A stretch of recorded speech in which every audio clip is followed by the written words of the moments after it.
সুপ্রিয় শিক্ষার্থীরা, আশা করি তোমরা সবাই ভালো আছো। তোমরা জানো যে আমাদের অলরেডি ধর্ম সিলেবাস শেষ হয়েছে মোটামুটি। আমরা অলরেডি রিভিশন করছি এটা অনেকদিন ধরেই, তাই না? তো রিভিশনের পর্যায়ের আমাদের যে প্রথম অধ্যায়টা আমরা করছিলাম তার প্রথম পরিচ্ছেদটা আমরা শেষ করেছি। আজকে আমরা দ্বিতীয় পরিচ্ছেদটা করব, স্রষ্টা, সৃষ্টি ও সেবা। এই পরিচ্ছেদটা করব, ঠিক আছে? আশা করি তোমরা প্রথম পরিচ্ছেদটা খুব ভালো মতো বুঝেছিলে। যাই হোক, চলো আর দেরি না করে আমরা পাঠে চলে যাই। প্রথম অধ্যায় দ্বিতীয় পরিচ্ছেদ, স্রষ্টা, সৃষ্টি ও সেবা। পুরো পরিচ্ছেদে যে আমরা স্রষ্টার স্বরূপ ও উপাসনা সম্পর্কে বিস্তারিত জেনেছি।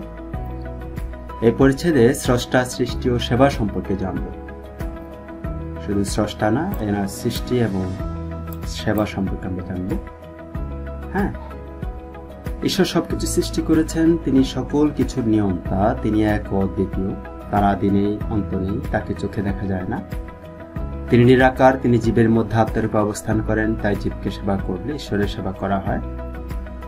এই অধ্যায়ে আমরা সকল সৃষ্টির মূলে ঈশ্বর, জীবের মধ্যে আত্মারূপে ঈশ্বরের অবস্থান, এই সম্পর্কে একটি শ্লোক ও কবিতা এবং ঈশ্বর জ্ঞানের জীব সেবা সম্পর্কে সংক্ষেপে আলোচনা করি।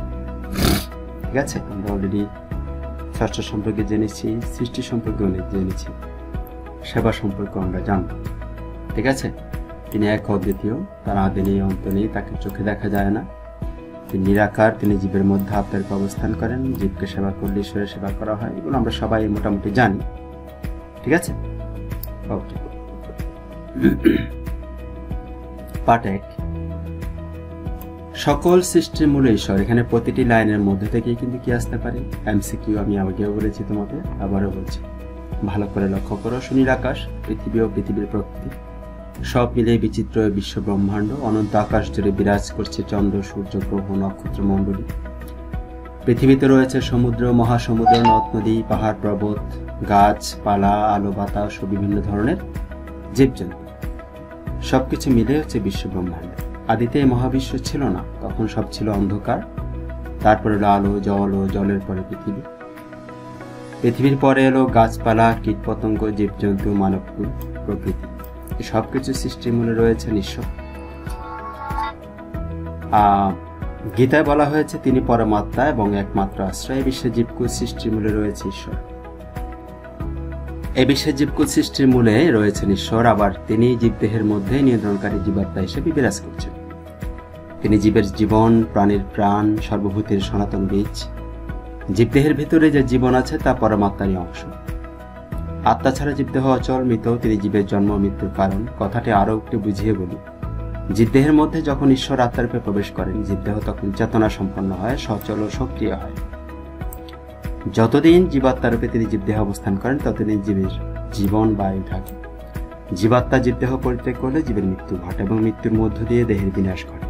তাই বলা হয়েছে ঈশ্বরই আমাদের জন্ম মৃত্যুর কারণ। তিনি আমাদের চিন্তা, চেতনা, সকল প্রচেষ্টা নিয়ন্ত্রণ। ঈশ্বর মানুষের জীবজন্তুর কল্যাণে অপরন্ত সৌন্দর্য সম্পদে ভরপুর সুন্দর পৃথিবী ও প্রকৃতি সৃষ্টি করেছেন।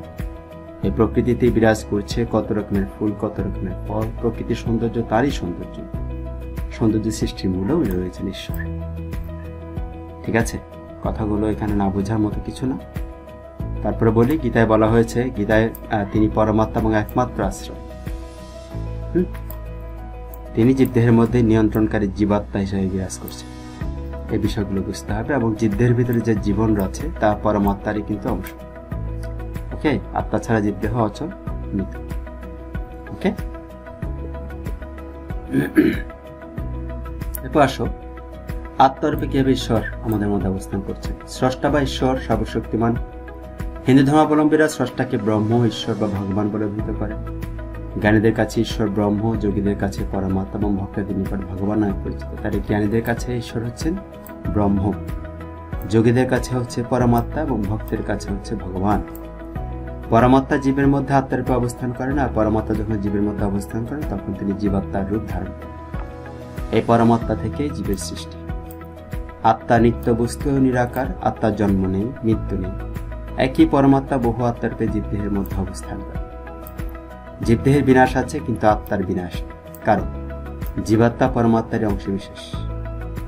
ঠিক আছে? আর পরমাত্মার সকল গুণই জীবাত্মার মধ্যে বিদ্যমান, তাই পরমাত্মার ন্যায় জীবাত্মাও জন্ম মৃত্যুহীন এবং শাশ্বত।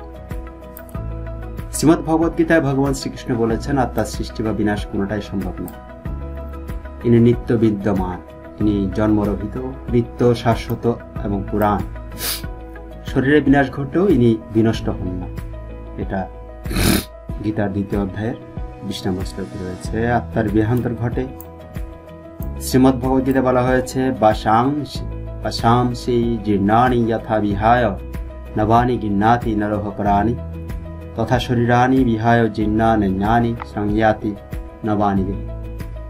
অর্থাৎ মানুষ পুরাতন কাপড় পরিত্যাগ করে নতুন কাপড় পরিধান করে, আবার আত্মাও তেমনি পুরাতন দেহ পরিত্যাগ করে নতুন দেহে প্রবেশ করে। আত্মার এই দেহ পরিবর্তনকে জন্ম মৃত্যু বলে। ঠিক আছে? আত্মা যখন একটা দেহে প্রবেশ করে, নতুন দেহে, তখন তাকে জন্ম বলে। আবার আত্মা যখন একটা দেহ থেকে বেরিয়ে যায়, তখন তাকে মৃত্যু বলে। দেহ আত্মার মধ্যে ঘনিষ্ঠ সম্পর্ক রয়েছে। দেহকে আশ্রয় করে আত্মার অভিযাত্রা, আবার আত্মাকে লাভ করে দেহ সজীব। দেহহীন আত্মা নিষ্ক্রিয়, আত্মাহীন দেহ জড়, অর্থাৎ জড় বস্তুর আত্মা নেই, তাই নিশ্চল, প্রাণহীন এবং ক্রিয়াহীন। আত্মার জন্ম মৃত্যু নেই। গীতায় শ্রীকৃষ্ণের উক্তিতেও জানা যায়, আত্মার জন্মহীন, মৃত্যুহীন, শাশ্বত, পুরাতন হয়েও চিরনতুন। ঠিক আছে? আত্মা পুরাতন, কিন্তু সে যখন একটা নতুন দেহ ধারণ করে, তখন সেটা চিরনতুন হয়ে যায়, তাই না?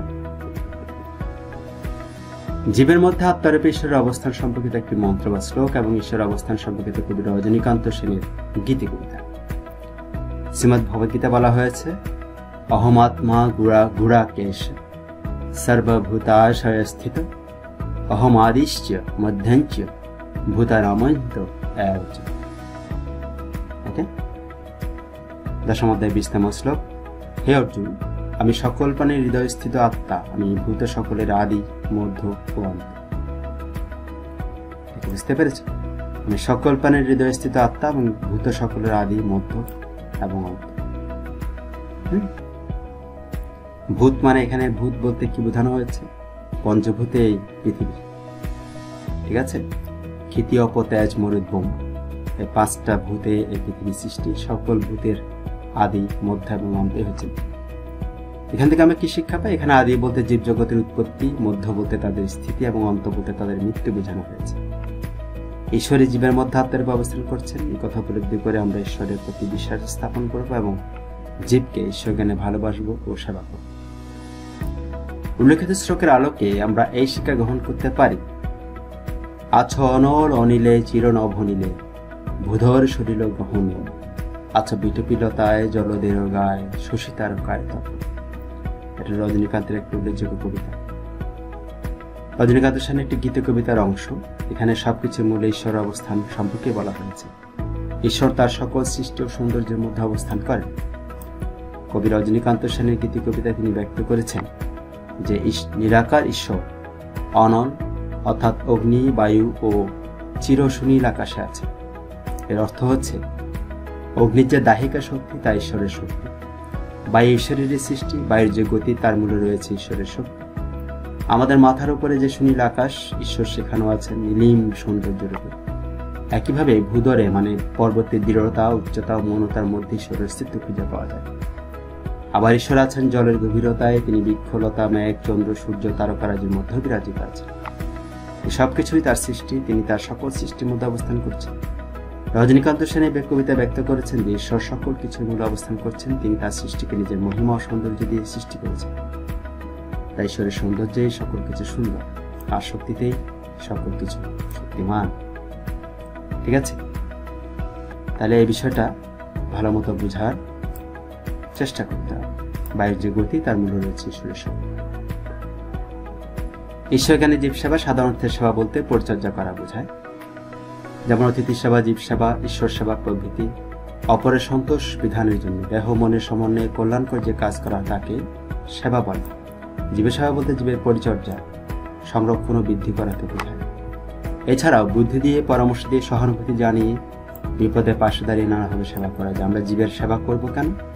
আমরা জানি ঈশ্বর জীবাত্মা রূপে জীবের মধ্যে অবস্থান করে, তাই জীব সেবা করলে ঈশ্বরকে সেবা করা হয়। জীবের সেবা করা হিন্দু ধর্মের অন্যতম প্রধান ব্রত হিসেবে বিবেচিত। যত্র জীব তত্র শিব, অর্থাৎ যেখানে জীব সেখানেই শিব। এখানে শিব বলতে ঈশ্বরের কথাই বোঝানো হয়েছে।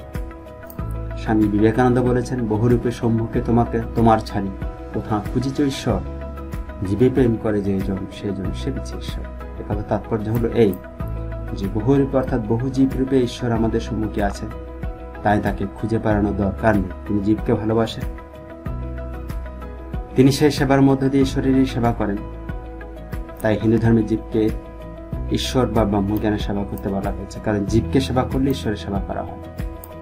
সুতরাং ঈশ্বর জ্ঞানে জীব সেবা হিন্দু ধর্মের একটি মূল বৈশিষ্ট্য এবং অন্যতম নৈতিক শিক্ষা। হিন্দু ধর্মে বৃক্ষ একটি জীব, বৃক্ষের মধ্যে প্রাণরূপে ঈশ্বর বিরাজিত। তাই বৃক্ষের সেবা বা পরিচর্যা করার মাধ্যমে বিষয়টিকে হিন্দু ধর্মের প্রাচীনকাল থেকে অধিক গুরুত্ব দেওয়া হয়েছে। আহারের শেষে কিছু অংশ বিভিন্ন প্রাণীর জন্য সংরক্ষণ করা হয়, এই অংশ জীবকে দেওয়া হয়, এভাবেও জীব সেবা হয়।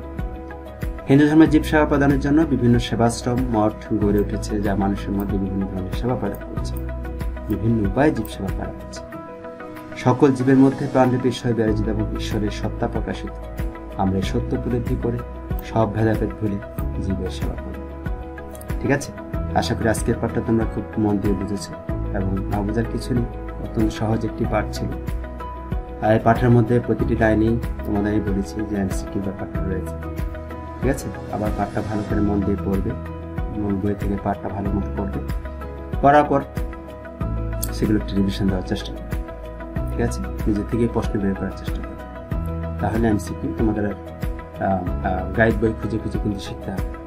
ঠিক আছে, যাই হোক, ভালো মতো লেখাপড়া করবে। তোমাদের পরীক্ষা বা আমি বলেছি, পরীক্ষা ছাড়া তোমাদের কোনো অটোপাস যেহেতু নেই, একটু দেখতে হবে বিষয়টি। হয়তো এমসিকিউ পরীক্ষাটাই হতে পারে, আমি I am not sure, but হতে পারে, সেটাই হতে পারে। যাই হোক, তো আজ এ পর্যন্ত। তোমরা ভালো থেকো, সুস্থ থেকো, নিরাপদে থেকো এবং অবশ্যই অন্যের কাছে আশীর্বাদ ঠিক আছে। সকলকে ধন্যবাদ। See you.